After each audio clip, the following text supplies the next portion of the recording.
அனைத்து நண்பர்களுக்கும் பிறைசூடன் சார்பாக அன்பான வணக்கங்கள். இந்த வீடியோ பிடித்திருந்தால் லைக் பண்ணுங்கள், ஷேர் பண்ணுங்கள், கமெண்ட் பண்ணுங்கள், மறக்காமல் சப்ஸ்கிரைப் பண்ணுங்கள். வாங்க வீடியோ பார்ப்போம். குரோதி தமிழ் புத்தாண்டு ராசி பலன்கள் 2024 எப்படி இருக்க போகிறது என்று நாம் பார்க்க போகிறோம். குரோதி தமிழ் வருஷம் ஏப்ரல் 14ஆம் தேதி சித்திரை 1 பிறந்து விட்டது. மக்களுக்கு சற்று பிரச்சனைகளை தரக்கூடிய ஆண்டாக இந்த ஆண்டு அமையவிருக்குது. அதனால் சற்று கவனமாக இருங்க. குரோதி என்றால் பகை, கேடு என்று பொருள். 60 தமிழ் வருடங்களில் 38வதாக வரக்கூடியது இந்த குரோதி ஆண்டு. குரோதி வருஷம் வெண்பா. அதை பற்றி பார்க்கும் பொழுது கோர குரோதி தண்ணீர் கொள்ளி மிகுங் கல்லறினால் பாரிச்சனங்கள் பயமடைவார். கார்மிக்க அற்பமழை பெய்யுமே, மகக் குறையுமே, சொற்ப விலை உண்டனவே சொல் இடை காட்டார். குரோதி ஆண்டு வெண்பா விளக்கம் அப்படின்னா என்னன்னு பார்க்கும் பொழுது, இந்த பாடல் வரிகள் குரோதி வருடம் மோசமானதாக இருக்கும் என்றும், அசம்பாவிதங்கள் அதிகமாக நடக்கும், பொருள்கள் திருடு போக அதிக வாய்ப்புள்ளது, இந்த குரோதி ஆண்டில் மழை சொற்பமாக அதாவது குறைவாக பெய்யும் என்பதால் விளைச்சல் மிகவும் குறைவாக இருக்கும் என்பதால் மக்கள் கடவுள் மீது இருக்கக்கூடிய நம்பிக்கை குறைய போக வாய்ப்பெலாம் இருக்குதுங்க. குரோதி ஆண்டு கிரகநிலை எப்படி இருக்குன்னு பார்க்கும் பொழுது, மேசராசியில் சூரியன், குரு, மிதுனத்தில் சந்திரன், கன்னியில் கேது, கும்பத்தில் சனி, செவ்வாய், மீனத்தில் ராகு, புதன், சுக்கிரன் என நவகிரகங்கள் சஞ்சரிக்கின்றனர். இந்த ஆண்டு ஏப்ரல் 14ஆம் தேதி சித்திரை 1ஆம் தேதி ஞாயிற்றுக்கிழமையில் மிதுன ராசியில் பிறந்து விட்டது. தமிழ் புத்தாண்டு ராசி பலன்களில் மேச ராசியை பற்றி நாம் பார்க்க போகிறோம். புரட்சிகரமான தொலைநோக்கு திட்டங்கள் தீட்டுவதில் வல்லவர்களே. பூர்வ புண்ணியாதிபதி சூரியன் உங்கள் ராசியிலேயே உச்சமடைந்திருக்கும் நேரத்தில் இந்த ஆண்டு பிறக்கிறதுனால தடைபட்டு வந்த அரசாங்க விஷயங்கள் நல்ல விதத்தில் முடியும். புது வாய்ப்புகள்லாம் உங்களை தேடி வரும். பிள்ளைகளின் நடவடிக்கைகளில் பொறுப்பு கூடும். பூர்வீக சொத்தில் சில மாற்றங்கள் செய்வீங்க.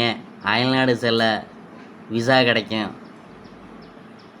நட்பு வட்டம் விரிவடையும். உங்களின் சுகஸ்தான அதிபதியாகிய சந்திரன் ராசிக்கு 3ஆம் வீட்டில் அமர்ந்திருக்கும் போது இந்த தமிழ் புத்தாண்டு பிறப்பதால் புதிய முயற்சிகள் அனைத்தும் வெற்றி கிடைக்கும். மாத கணக்கில், வாரக்கணக்கில் தள்ளி போன காரியங்கள் எல்லாம் விரைந்து முடியும். மனோபலம் அதிகரிக்கும். தன்னிச்சையாக சில முடிவுகள் எடுக்க போகிறீங்க. இளைய சகோதர வகையில் உதவிகள் உண்டு. வழக்கில் நல்ல தீர்ப்பு வரும். இந்த வருஷம் முழுக்க கேது பகவான் உங்கள் ராசிக்கு 6ஆம் வீட்டில் நிற்பதால் ஆரோக்கியம் மேம்படும். மனதில் ஒரு விதமான தெம்பு, தைரியம் இருக்கும். ராகுவும் உங்களுக்கு ராசிக்கு 12ஆம் வீட்டில் அமர்ந்திருப்பதால் தீராத கடன்களுக்கு தீர்வு கிடைக்கும். கணவன் மனைவிக்குள் விட்டு கொடுத்து போவீங்க. வட்டிக்கு வாங்கிய கடனை பைசல் செய்வீங்க. வெளிநாடு செல்லும் வாய்ப்பு வரும். உங்களின் ஸ்டேட்டஸ் ஒருபடி உயரும். 30/4/2024 வரை ராசியிலேயே குரு அமர்ந்த ஜென்ம குருவாக தொடர்வதால் ஆரோக்கியத்தில் அக்கறை காட்டுங்க. வாயு தொந்தரவால் நெஞ்சு வலிக்கும். யூரினரி இன்ஸ்பெக்ஷன் வந்து செல்லும். 1/5/2024 முதல் வருஷம் முடியும் வரை உங்கள் ராசிக்கு குரு வந்து 2ஆம் வீட்டில் சென்று அமர்வதால் எதிர்பார்த்து காத்திருந்த தொகை கைக்கு வரும். தடைபட்டிருந்த சுப நிகழ்ச்சிகளுக்கெல்லாம் அடுத்தடுத்து நடந்தேறும். ஷேர் மூலம் பணம் வரும். பிரிந்திருந்தவங்க ஒன்று சேருவாங்க. வழக்கால் இருந்த நெருக்கடிகள் நீங்கும். குழந்தை பாக்கியம் கிடைக்கும். வீண் பழியிலிருந்து விடுபடுவீங்க. சொத்து சேர்க்கை உண்டு. சொந்த ஊர் பொது காரியங்களுக்கெல்லாம் முன்னின்று நடத்தி வைப்பீங்க. கடன் பிரச்சனை கட்டுப்பாட்டுக்குள் வரும். மூத்த சகோதர வகையில் உதவிகள் உண்டு. இந்த குரோதி வருஷம் முழுவதுமாக உங்கள் ராசிக்கு சனி பகவான் லாப வீட்டிலேயே தொடர்வதால் திடீர் அதிர்ஷ்ட வாய்ப்புகள் வரும். எதிலும் ஆர்வம் பிறக்கும். வருமானம் உயரும். சேமிக்க வேண்டுமென்ற எண்ணமும் வரும். பெரிய பதவியில் இருப்பவர்களின் நட்பு கிடைக்கும். மனைவி வழியில் மதிப்பு மரியாதை கூடும். இயக்கம் சங்கம் இவற்றில் கௌரவ பதவிகள் தேடி வரும். வழக்கில் சாதகமான தீர்ப்பு வரும். சிலர் புதிய முதலீடு செய்து சொந்தமாக தொழில் தொடங்குவீங்க. அரைகுறையாக நின்ற வீடு கட்டும் பணி முழுமையடையும்.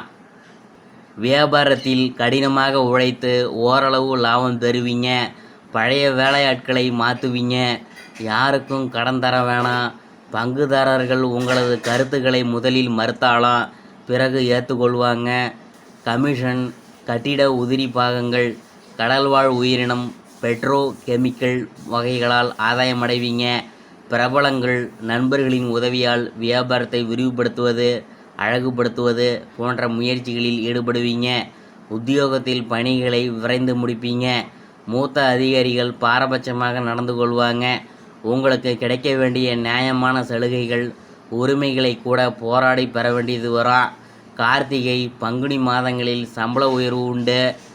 அதிக சம்பளத்துடன் புது வாய்ப்புகளும் தேடி வரும். சிலர் உத்தியோகம் சம்பந்தமாக அயல்நாடு சென்று வருவீங்க.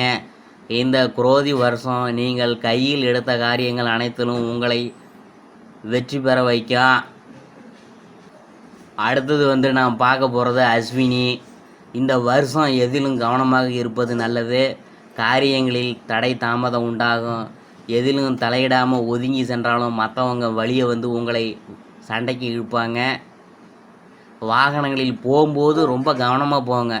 தொழில் வியாபாரம் மந்தமாக காணப்படும். அடுத்தது பரணியை பற்றி பார்க்க போகிறோம். இந்த வருஷம் பொருள் வரத்து அதிகரிக்கும். கொடுத்த வாக்கை காப்பாற்றுவீங்க. நண்பர்கள் மூலம் எதிர்பார்த்த உதவி கிடைக்கும். மற்றவங்களால் கைவிடப்பட்ட காரியத்தை செய்து முடிப்பீங்க. அரசாங்கம் மூலம் நடக்க வேண்டிய காரியங்கள் அனுகூலமாக நடந்து முடியும். தொழில் வியாபாரத்திற்கு தேவையான பண உதவி கிடைக்கும். அடுத்தது நான் பார்க்க போகிறது கார்த்திகை 1ஆம் பாதம். இந்த வருஷம் குடும்பத்தில் திருமணம் தொடர்பாக எடுக்கும் முயற்சிகள் கைகூடும். வீட்டுக்கு தேவையான பொருள்களை வாங்கி மகிழ்வீங்க. தந்தையின் உடல்நிலையில் கவனம் தேவை. பிள்ளைகள் மகிழ்ச்சியாக காணப்படுவாங்க. எடுத்த காரியத்தை வெற்றிகரமாக செய்து முடிப்பீங்க. எதிர்பார்த்த பண வரத்து வந்து சேரும். அதிர்ஷ்டமான கிழமைகள் செவ்வாய், வியாழன். அதிர்ஷ்ட ஹோரைகள் சூரியன், செவ்வாய், குரு. அதிர்ஷ்ட எண்கள் 1, 3, 6, 9. பரிகாரம் என்னன்னு பார்க்கும்பொழுது தூத்துக்குடி மாவட்டம் திருச்செந்தூரில் உள்ள முருகப்பெருமான் கோயிலில் சென்று தரிசிங்க. சகல சௌபாக்கியமும் உண்டாகும். கால் இழந்தவங்களுக்கு உதவி செய்யுங்க. உங்களுக்கு நன்மைகள்லாம் நடக்கும். இதுவரைக்கும் நம்ம பார்த்தது தமிழ் புத்தாண்டு ராசி பலன்களில் மேச ராசியை பற்றி தான் நாம் பார்த்தோம்.